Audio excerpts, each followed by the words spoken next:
आत्मज्ञानी द्वारा अपने मन को प्रबोध।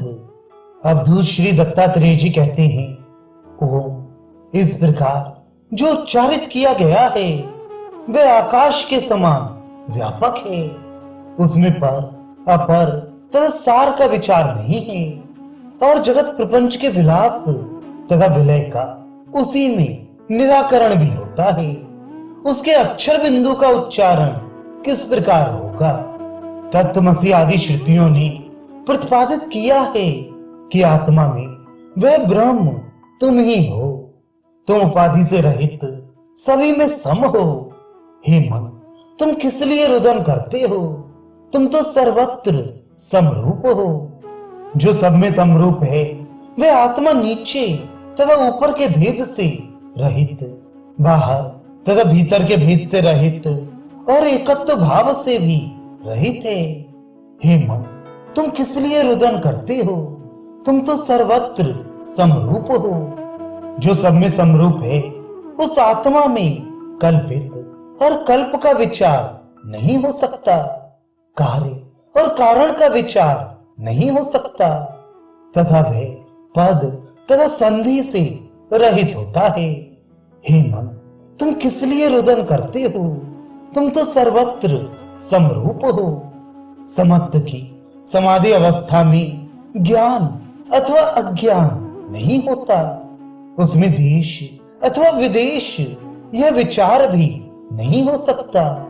उसमें काल अथवा अकाल नहीं है, ऐसा विचार भी नहीं हो सकता।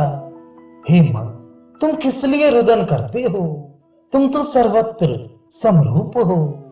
समत्व भाव में ना तो घटाकाश है और न घट है। उसमें ना तो जीव का शरीर है और ना तो जीव ही है। उसमें कारण तथा कार्य का विभाग भी नहीं है। हे मन, तुम किस लिए रुदन करते हो? तुम तो सर्वत्र समरूप हो। ये चेतन आत्मा सर्वरूप, शाश्वत तथा मोक्ष स्वरूप है। ये लघु तथा दीर्घ के विचार से रहित है। इसमें गोल तथा कोण का विभाग भी नहीं है। हे मन, तुम किस लिए रुदन करते हो? तुम तो सर्वत्र समरूप हो। यह आत्मा शून्य तथा अशून्य से रहित है। यह शुद्ध तथा अशुद्ध से विहीन है।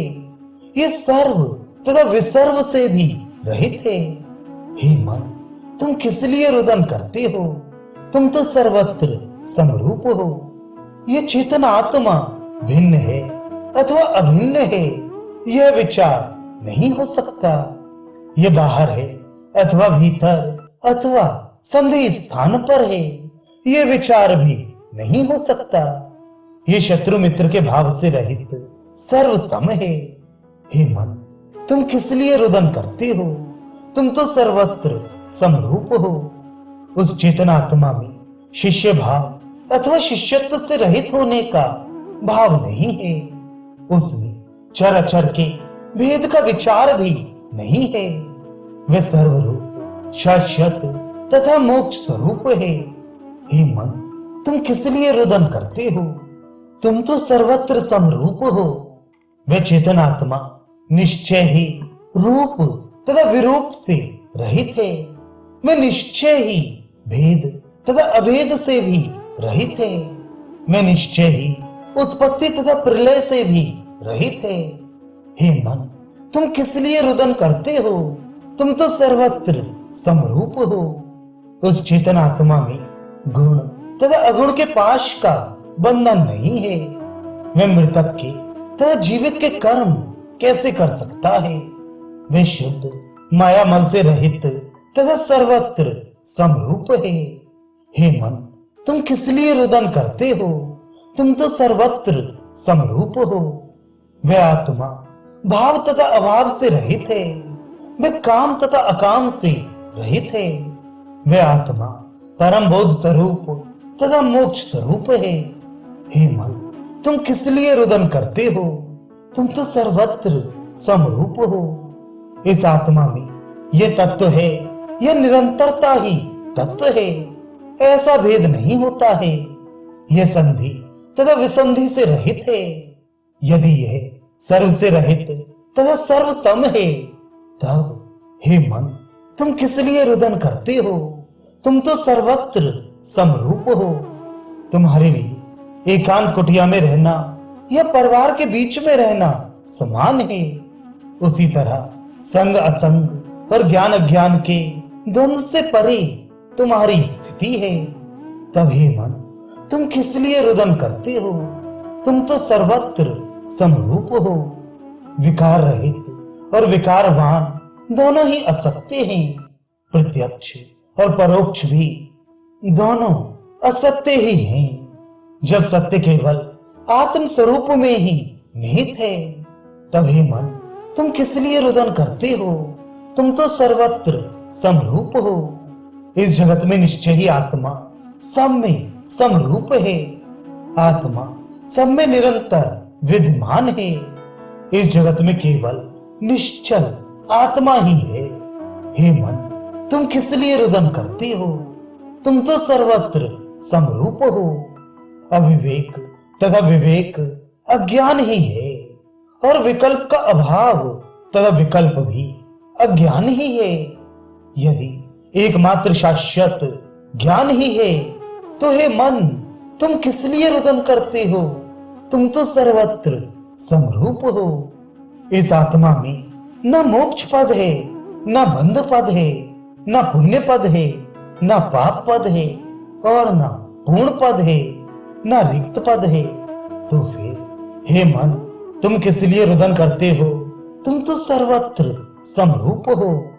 यदि आत्मा वर्ण अथवा वर्ण विशेष के अभाव से रहित है और सम है, यदि वह कारण तथा कार्य से रहित है और सम है, यदि वह भेद तथा विभेद से रहित है और सम है, तो हे मन तुम किस लिए रुदन करते हो?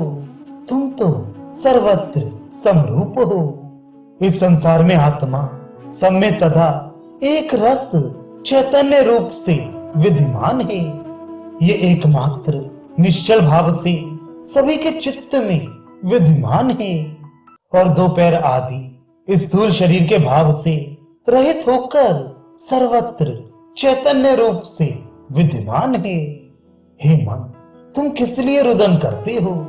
तुम तो सर्वत्र समरूप हो। वह चेतन आत्मा अतिशय एकरस होकर सब में व्याप्त है।